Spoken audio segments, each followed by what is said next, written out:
Hello friends, नमस्कार। आज के इस वीडियो में हम active voice to passive voice के अंतर्गत नेगेटिव सेंटेंस के ऊपर चर्चा करेंगे। नेगेटिव मीन्स नकारात्मक। नकारात्मक वाक्यों में नोट का प्रयोग दिया हुआ रहता है।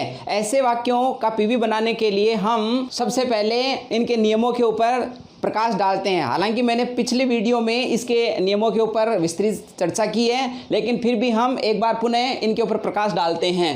सबसे पहला काम, जब हम किसी एक्टिव वॉइस के वाक्य को पैसिव वॉइस में बदलते हैं तो हम क्या करते हैं, उस सेंटेंस में जो ऑब्जेक्ट दिया हुआ रहता है उसको सब्जेक्ट बनाते हैं और सब्जेक्ट के बाद में हम सहायक क्रिया का प्रयोग करते हैं। सहायक क्रियाओं का प्रयोग हम निम्न प्रकार से करते हैं। अगर एक्टिव वॉइस के वाक्य में मुख्य क्रिया की फर्स्ट फॉर्म या मुख्य क्रिया की फर्स्ट फॉर्म में ऐसे या जुड़ा हुआ हो या डू डज के साथ में मुख्य क्रिया की फर्स्ट फॉर्म हो तो हम सहायक क्रिया इज एम आर का प्रयोग करते हैं। अगर मुख्य क्रिया की सेकंड फॉर्म दी हुई हो या डिड के साथ में मुख्य क्रिया की फर्स्ट फॉर्म दी हुई हो तो हम सहायक क्रिया वोज या वर का प्रयोग करते हैं। अगर सहायक क्रिया इज एम आर वोज वर पहले से दी हुई हो तो पीवी बनाते समय हम इन्हीं सहायक क्रियाओं का प्रयोग करते हुए इनके साथ में बीइंग जोड़ देते हैं। अगर हमें एक्टिव वॉइस के वाक्य में सहायक क्रिया has, have, had, will have, shall have आदि दिए हुए हों तो पीवी बनाते समय इन्हीं सहायक क्रियाओं का प्रयोग करते हुए इनके साथ में बीन जोड़ते हैं। अगर सहायक क्रिया के रूप में विल, शैल या कोई मॉडल दिया हुआ हो तो पीवी बनाते समय हम इन्हीं सहायक क्रियाओं का प्रयोग करते हुए इनके साथ में भी जोड़ते हैं। सहायक क्रिया के बाद में हम, जैसा कि ये नकारात्मक वाक्य दिए हुए हैं तो नकारात्मक वाक्यों में नोट का प्रयोग करते हैं और नोट के बाद में ये जो जुड़ने वाले शब्द हैं इनका प्रयोग करते हैं। फिर सहायक क्रिया के बाद में मुख्य क्रिया की थर्ड फॉर्म का प्रयोग किया जाता है। फिर अन्य शब्द, अगर एक्टिव वॉइस के वाक्य में कोई अन्य शब्द दिया हुआ हो तो अगले क्रम में हम उनको लिखते हैं। फिर सबसे लास्ट में सब्जेक्ट को ऑब्जेक्ट बनाकर उसके पहले बाई का प्रयोग करते हैं। अब हम उदाहरण के माध्यम से ऐसे सेंटेंस को या नेगेटिव सेंटेंस की पीवी बनाने का प्रयास करते हैं। दोस्तों, यहाँ हमने दो एग्जाम्पल लिए हैं। पहला सेंटेंस लिखा हुआ है Ram does not play cricket. अब इसमें सबसे पहले अगर हम ध्यान से देखें तो जो सबसे पहले आ रहा है राम, वो क्या है, सब्जेक्ट। सब्जेक्ट के बाद में डज सहायक क्रिया दी हुई है और सहायक क्रिया के बाद में नोट का प्रयोग है और नोट के बाद में मुख्य क्रिया की फर्स्ट फॉर्म दी हुई है और उसके बाद में ऑब्जेक्ट दिया हुआ है। जब हम इस सेंटेंस की पीवी बनाएंगे तो सबसे पहले, जैसा कि नियमों में हमने देखा, ऑब्जेक्ट को सब्जेक्ट बनाएंगे। अब ऑब्जेक्ट क्या लिखा हुआ है इसमें, क्रिकेट, तो सबसे पहले हम क्रिकेट लिखेंगे। ऑब्जेक्ट का सब्जेक्ट बना दिया। फिर उसके बाद में यहाँ देखना पड़ेगा सहायक क्रिया कौन सी आएगी। हमने नियमों में पढ़ा था कि जब सहायक क्रिया डू डज दे रखी हो और उसके साथ में मुख्य क्रिया की फर्स्ट फॉर्म दी हुई हो तो हम पीवी बनाते समय सहायक क्रिया इज एम आर का प्रयोग करते हैं। यहाँ क्रिकेट एक वचन है और क्रिकेट के साथ में सहायक क्रिया आएगी इज। सहायक क्रिया के बाद में, जैसा कि नेगेटिव सेंटेंस है, हम नोट का प्रयोग करेंगे। नोट के बाद में मुख्य क्रिया की थर्ड फॉर्म, यहाँ मुख्य क्रिया है प्ले और प्ले की third form played. Other word इसमें है नहीं तो हम क्या करेंगे, सब्जेक्ट का ऑब्जेक्ट बनाकर उसके पहले बाई का प्रयोग करेंगे। तो हम लिखेंगे बाई राम। इस प्रकार से हमारा पीवी बन गया cricket is not played by Ram. Second sentence लेते हैं। सब्जेक्ट है राम, इज सहायक क्रिया, नॉट मुख्य क्रिया और क्रिकेट ऑब्जेक्ट। सबसे पहले हम क्या करेंगे, ऑब्जेक्ट का सब्जेक्ट बनाएंगे क्रिकेट। फिर उसके बाद में सहायक क्रिया इसमें दे रखी है, पहले से दी हुई है सहायक क्रिया, तो यही सहायक क्रिया आनी है इज। अगर यहाँ प्लूरल फॉर्म होती तो यहाँ इज की जगह आर आ जाता। अगर सब्जेक्ट के रूप में आई दिया हुआ रहता तो सहायक क्रिया की जगह एम आता। लेकिन यहाँ क्रिकेट एक वचन दे रखा है और इसके साथ में सहायक क्रिया इज का प्रयोग करेंगे। जैसा कि इसमें सहायक क्रिया पहले से दी हुई है इसलिए इसके साथ में कुछ ना कुछ जुड़ेगा। हमने नियमों में पढ़ा था, जब सहायक क्रिया इज एम आर वोज वर दी हुई हो तो हम उनके साथ में बीइंग जोड़ते हैं। तो यहाँ क्या लिखेंगे, बीइंग। लेकिन बीइंग का प्रयोग कहाँ करना है, हमें नोट के बाद में करना है। पहले हम क्या करेंगे, नोट लगाएंगे और नोट के बाद में बीइंग का प्रयोग करेंगे। सहायक क्रिया का काम हो गया हमारा। फिर उसके बाद में मुख्य क्रिया की थर्ड फॉर्म, मुख्य क्रिया दे रखी है प्ले और प्ले की थर्ड फॉर्म प्लेड।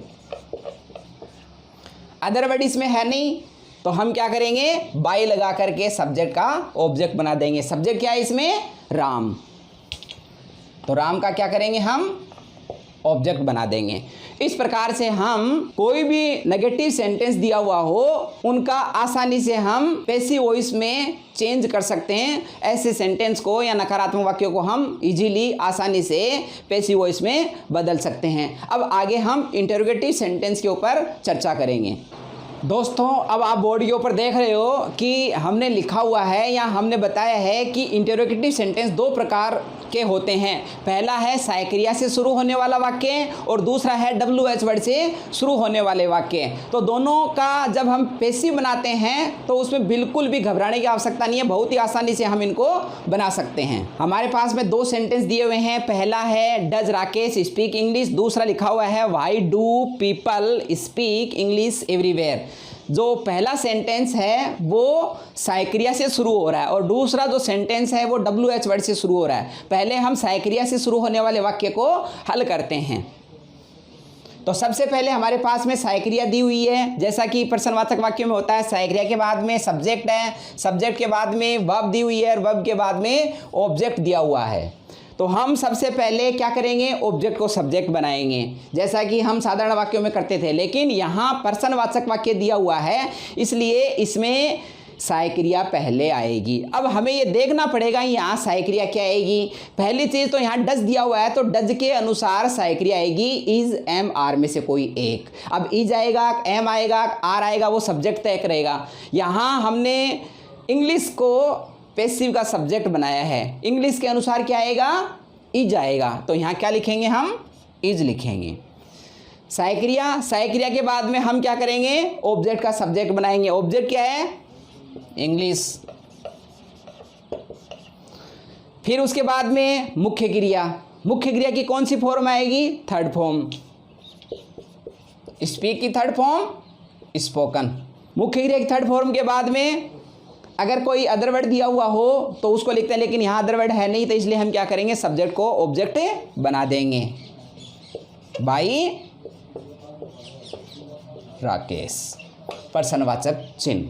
इसमें एक चीज़ हमेशा ध्यान में रखनी है कि प्रश्नवाचक वाक्यों में प्रश्नवाचक चिन्ह दिया हुआ रहता है, इसलिए हमें भी बहुत ही सावधानी से इस चिन्ह को जरूर लगाना है। सेकंड सेंटेंस WH वर्ड से शुरू हो रहा है तो हम क्या करेंगे, WH वर्ड जो दे रखा है उसी WH वर्ड को वापस लिख देंगे।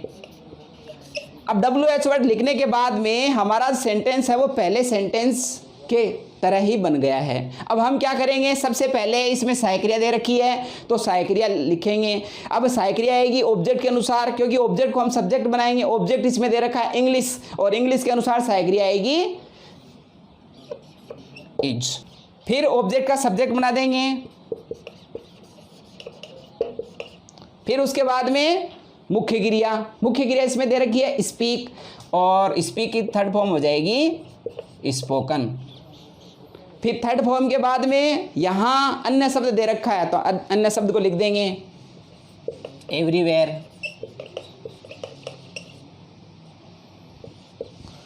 अब यहाँ हमने इस वाक्य को यहीं पे रोक दिया क्योंकि यहाँ सब्जेक्ट के रूप में पीपल दे रखा है। अब अगर सब्जेक्ट के रूप में पीपल दे रखा हो, नोबडी दे रखा हो, समबडी दे रखा हो तो ऐसे शब्दों को हम पैसिव का ऑब्जेक्ट नहीं बनाते हैं और हम उस वाक्य को वहीं पूरा कर देते हैं। इस प्रकार से हमारा जो इंटरोगेटिव सेंटेंस है उनको हम आसानी से उनकी पैसिव बना सकते हैं, उनको आसानी से हम हल कर सकते हैं। अब हम आगे हु या हुम से शुरू होने वाले वाक्यों के ऊपर चर्चा करेंगे। पहला सेंटेंस हमने लिखा हु रोड दिस पोएम, ये जो सेंटेंस है वो हु से शुरू हो रहा है और दूसरा सेंटेंस लिखा हुआ है हुम इज ही हेल्पिंग, ये सेंटेंस है वो हुम से शुरू हो रहा है। अब हम दोनों वाक्यों को हल करते हैं। पहला हु रोट दिस पोएम, इस सेंटेंस को हम दो तरीके से बना सकते हैं। पहला बाय हुम से,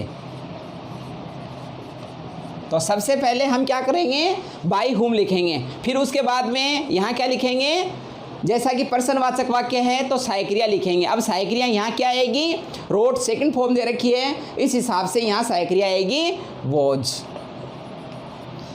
सायक्रिया के बाद में क्या करेंगे, हम ऑब्जेक्ट का सब्जेक्ट बनाएंगे। ऑब्जेक्ट क्या है इसमें, दिस पोएम, तो इसको हम क्या करेंगे, पैसिव का सब्जेक्ट बना देंगे।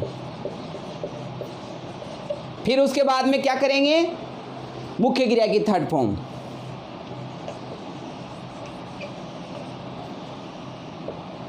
और लास्ट में प्रश्नवाचक चिन्ह, क्योंकि इसमें सब्जेक्ट तो है नहीं इसलिए ये वाक्य हमारा यहीं पूरा हो गया। दूसरा प्रकार, इसको हम हु से बना सकते हैं, हु।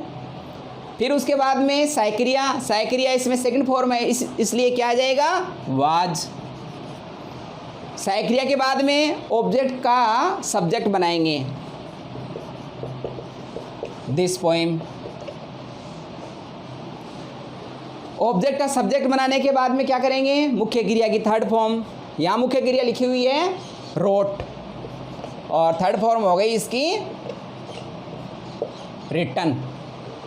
मुख्य क्रिया की थर्ड फॉर्म के बाद में क्या करेंगे, यहाँ हमने हु से इस सेंटेंस को शुरू किया है तो लास्ट में हम क्या लगा देंगे, बाई। इस तरीके से आप देख रहे हो कि हु से शुरू होने वाले वाक्य को हम दो प्रकार से बना सकते हैं। पहला है बाई हुम से शुरू करके, और दूसरा हु से शुरू करके हम ऐसे वाक्यों की पीवी बना सकते हैं। अगला है हुम से शुरू होने वाला वाक्य, हुम इज ही हेल्पिंग। तो ऐसे सेंटेंस में क्या करेंगे, वाक्य को हु से शुरू करेंगे। तो सबसे पहले आ जाएगा हु, फिर उसके बाद में यहाँ देखना पड़ेगा कि साइक्रिया क्या है। साइक्रिया यहाँ पहले से दे रखी है, इस दे रखी है, तो यहाँ क्या करेंगे, हम साइक्रिया लगा देंगे। साइक्रिया इज के साथ में क्या जुड़ता है, बीइंग जुड़ता है, तो बीइंग लगा देंगे। फिर उसके बाद में क्या करेंगे, मुख्य क्रिया की थर्ड फॉर्म, मुख्य क्रिया दे रखी है हेल्प, तो इसकी थर्ड फॉर्म हो जाएगी हेल्प्ड। फिर लास्ट में क्या करेंगे, बाई लगा करके सब्जेक्ट का ऑब्जेक्ट बना देंगे। सब्जेक्ट क्या दे रखा है यहाँ, ही का क्या हो जाएगा, हिम।